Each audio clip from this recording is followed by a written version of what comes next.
Hi viewers, welcome to Lalitha's cuisine. இன்னைக்கு நம்ம basmati ரைஸ்ல chicken தம் பிரியாணி எப்படி செய்யலாங்கிறத பார்க்கலாம். இப்போ பிரியாணிக்கு தேவையான பொருட்கள் என்னங்கிறத பார்க்கலாம். நான் ஆனியனை இந்த மாதிரி ஸ்லைஸாக கட் பண்ணியிருக்கேன். தக்காளியை நல்லா பேஸ்ட்டாக அரைச்சி வச்சிருக்கேன். 1 கிலோ அரிசி, 1 கிலோ சிக்கன், புதினா 1 கைப்பிடி, மல்லி இலை 1 கைப்பிடி. அரிசியை 2 முறை நல்லா வாஷ் பண்ணிவிட்டு இதை ஊற வச்சுக்கலாம். இப்போ நான் பிரியாணி பாத்திரத்தை அடுப்பில் வச்சுட்டு சூடானதும் 1 கப் கடலெண்ணெய் சேர்த்துக்கிறேன். இதுக்கு தேவையான மசாலா ஐட்டம்லாம் சேர்த்துடலாம். ரொம்ப மசாலா சேர்க்க தேவையில்லை, இந்த 5 ஐட்டமே போதும். இப்போ கட் பண்ணி வச்சுருக்கிற ஆனியனை இதில் சேர்த்துடலாம். இதை நல்லா வதக்கணும். நான் ஆயில் மட்டும்தான் சேர்க்குறேன், நெய் சேர்க்கலை. நெய் சேர்த்தோம்னா பிரியாணி சாப்பிடும்போது ரொம்ப திகட்ட ஆரம்பிச்சிடும். ஆயிலில் பண்ணாலே பிரியாணி டேஸ்ட்டு சூப்பராக இருக்கும். இதில் கொஞ்சம் உப்பு சேர்த்துட்டு இதை நல்லா வதக்கலாம். இந்த பிரியாணி செய்கிறதுலையே ஆனியன் வதக்கிறதுங்கிறது ஒரு முக்கியமான ப்ராசஸ். இது குறைஞ்சது இது ஒரு 10 நிமிஷமாவது நல்லா வதங்கணும்.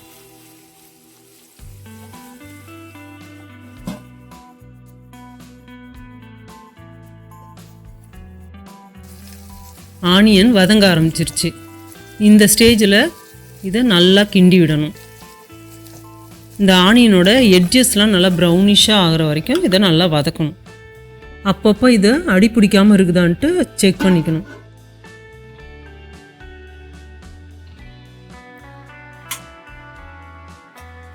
இப்போ ஆனியன் நல்லா வதங்கிடுச்சு பாருங்கள். அடுத்தது 3/4 கப்பு இஞ்சி பூண்டு பேஸ்ட்டு சேர்த்துக்கிறேன். இதை நான் 1:1 ரேஷியோவில் அரைச்சி எடுத்துருக்கேன். இஞ்சி பூண்டு பேஸ்ட்டு சேர்த்ததுக்கப்புறமா அடி பிடிக்காமல் இருக்கிறதுக்கு அப்பப்போ கிண்டி விட்டுட்டே இருக்கணும். எண்ணெய் பிரிஞ்சு வர வரைக்கும் இதை வதக்கணும். அதுக்கு ஒரு 5 நிமிஷம் ஆகும். இஞ்சி பூண்டு பேஸ்ட் நல்லா வதங்கிருச்சு. மறுபடியும் இதை நல்லா மிக்ஸ் பண்ணி விடுவோம். பார்த்தாலே தெரியுது பாருங்கள், நல்லா எண்ணெய் பிரிஞ்சு வந்திருக்கு. இந்த ஸ்டேஜில் புதினா கொத்தமல்லி இதில் சேர்த்துடணும். இதை சேர்த்து நல்லா வதக்கும் போதே ஒரு ஸ்மெல்லு வரும் பாருங்கள். பக்கத்து வீட்டுக்கே தெரிஞ்சிடும் இன்றைக்கி நம்ம வீட்டில் பிரியாணி. இதை ஒரு 30 செகண்ட் வதக்கிக்கலாம். புதினா கொத்தமல்லி நல்லா வதங்கிருச்சு. இதை நல்லா ஒரு முறை மிக்ஸ் பண்ணி விட்டுட்டு இப்போ இதில் சில்லி பவுடரை சேர்த்துக்கிறேன். இது நல்லா மிக்ஸ் ஆகிற வரைக்கும் கிண்டுனா போதும்.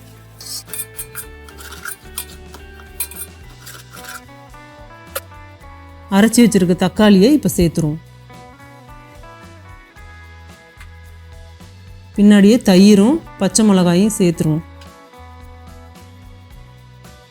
சேர்த்துட்டு இதை நல்லா மிக்ஸ் பண்ணி விடணும். இந்த மசாலாலாம் ஒன்றா கலக்கிற அளவுக்கு நல்லா மிக்ஸ் பண்ணணும்.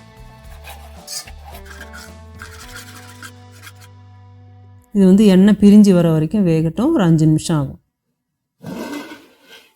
பாருங்கள், நல்லா எண்ணெய் பிரிஞ்சு வந்துருச்சு. மறுபடியும் ஒரு தடவை நல்லா மிக்ஸ் பண்ணிவிட்டு நான் இதுக்கு தேவையான தண்ணி சேர்த்துக்கிறேன். 1.25 லிட்டர் நான் தண்ணி சேர்த்துக்கிறேன். இதில் சேர்த்துட்டு இதை நல்லா மிக்ஸ் பண்ணி விட்டுட்டு மூடி வச்சு கொதிக்க விடணும். இப்போ நான் ஸ்டவ்வில் ஒரு பாத்திரத்தை வச்சுட்டு 2 லிட்டர் தண்ணி சேர்த்துக்கிறேன். இது அரிசி வேக வைக்கிறதுக்கு. பிரியாணி மசாலாவில் தண்ணி சேர்க்குற அதே டைமில் இந்த ப்ராசஸையும் ஸ்டார்ட் பண்ணிடணும்.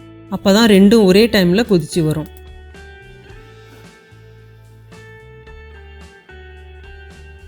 தண்ணி இப்போ நல்லா கொதிக்க ஆரம்பிச்சிருச்சு.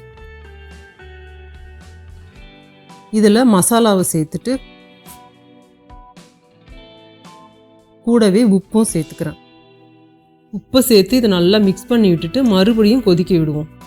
ரொம்ப மசாலா சேர்க்க தேவையில்லை, இந்த 5 ஐட்டமே போதும். அதிகமான மசாலா சேர்க்கும்போது அந்த டேஸ்ட்டு டாமினண்ட்டாக இருக்கும். பிரியாணியை என்ஜாய் பண்ணவே முடியாது.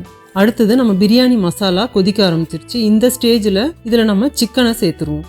சிக்கனை சேர்த்துட்டு 5 மினிட்ஸ் ஃபுல் ஃப்ளேம்லேயும் 10 மினிட்ஸ் லோ ஃப்ளேம்லேயும் குக் பண்ணணும். அதனால் சிக்கனை சேர்த்த 10 மினிட்ஸில் ஊற வச்ச ரைஸை கொதிக்கிற தண்ணியில் சேர்த்துடணும். நல்லா மிக்ஸ் பண்ணி விட்டுட்டு மூடி வச்சு கொதிக்க விடணும். தண்ணி நல்லா கொதித்து கலர் சேஞ்ச் ஆகிடுச்சு. ஊற வச்சு வடிகட்டின அரிசியை இப்போ இதில் சேர்த்துக்கலாம். இப்போ நான் ஒரு முக்கியமான டிப்ஸ் சொல்கிறேன். இப்போ நான் உப்பு சேர்த்துக்கிறேன். ஏன்னா நான் டேஸ்ட் பண்ணும்போது உப்பு கம்மியாக இருந்துச்சு. பிரியாணி செய்யும்போது இந்த ஸ்டேஜில் நார்மலாக இருக்கிறத விட உப்பு கொஞ்சம் எக்ஸ்ட்ரா இருக்கணும். அதே மாதிரி தான் பிரியாணி மசாலாவிலையும் கொஞ்சம் எக்ஸ்ட்ரா இருக்கணும். அப்போ தான் சாப்பிடும்போது பிரியாணியில் உப்பு கரெக்டாக இருக்கும். இது ரொம்ப முக்கியம். அரிசி போட்டு 5 to 7 மினிட்ஸில் இது ரெடி ஆகிடும். நீங்கள் வாங்கியிருக்கிற அரிசியை பொறுத்து எடுத்து பார்த்தீங்கன்னா லைனாக தெரியும் பாருங்கள். இப்போ இதை நம்ம ஒரு பாத்திரத்தில் வடிச்சிடலாம். அரிசியை வடித்த உடனே பிரியாணி மசாலாவில் சேர்த்துடணும். ரொம்ப நேரம் வச்சுருக்கக்கூடாது. பிரியாணி மசாலா இப்போ ரெடி ஆயிடுச்சு. வடித்து வச்சுருக்கிற ரைஸ் எடுத்து நம்ம இதில் சென்டரில் மெதுவாக கொட்டணும். ஜென்டிலாக லெவல் பண்ணணும். ரைஸும் இந்த தண்ணியும் ஈவனாக இருக்கணும். அப்படி இல்லைன்னா நீங்கள் இந்த வடிச்சிருக்கிற தண்ணி எடுத்து சேர்த்துக்கலாம். இதில் பாருங்கள், அரிசியும் தண்ணியும் கரெக்டான லெவலில் இருக்குது. இதுதான் உங்களுக்கு அளவு. இப்போ இதை தட்டு போட்டு மூடிட்டு ஃபுல் ஃப்ளேமில் வச்சு சைடில் ஆவி வர வரைக்கும் வெயிட் பண்ணணும். பேரலாக இதுக்குன்னே வச்சுருக்கிற தோசைக்கல்ல சின்ன பர்னரில் வச்சு ஃபுல் ஃப்ளேமில் ஹீட் பண்ணுறேன். சைடில் ஆவி வந்துருச்சு. இதை இப்போ தோசைக்கல்லுக்கு ஷிஃப்ட் பண்ணிடலாம். அடுப்பை சிம் பண்ணிவிட்டு அரிசி வடித்து வச்சுருக்கிற சுடு தண்ணி பாத்திரத்தை எடுத்து இது மேலே வச்சிடலாம். சிம்மிலே இது 20 மினிட்ஸ் இருக்கணும். அதுக்கப்புறமா ஆஃப் பண்ணிவிட்டு 15 மினிட்ஸ் தோசைக்கல்லிலே இருக்கணும். சிக்கன் தம் பிரியாணி இப்போ ரெடி ஆயிடுச்சு. அதை ஓப்பன் பண்ணி பார்க்கலாம். வாவ், ஸ்மெல்லு சும்மா சூப்பராக இருக்குங்க. திறந்த உடனே இந்த மாதிரி டெக்ஸ்சரில் இருந்தாலே பிரியாணி சூப்பராக வெந்திருக்குன்னு அர்த்தங்க. பூ மாதிரி இருக்குது பாருங்கள். மேலே எப்படி லைட்டாக இருக்குது பாருங்கள். அடியில் எப்படி வெந்திருக்குன்னு பார்க்கலாம். இதை எப்பயுமே நீங்கள் மேலே லேயர்லேருந்து கொஞ்சம் அடியிலேருந்து கொஞ்சம் தான் சர்வ் பண்ணணும்.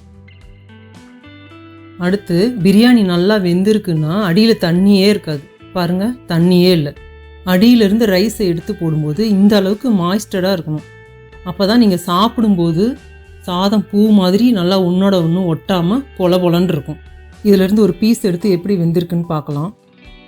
பாருங்கள், இது பார்க்கும்போதே எவ்வளோ சாஃப்டாக பூ மாதிரி வெந்திருக்குன்றதே தெரியுது. ரொம்ப ஜூஸியாக டெண்டராக சாஃப்டாக இருக்குது பாருங்கள்.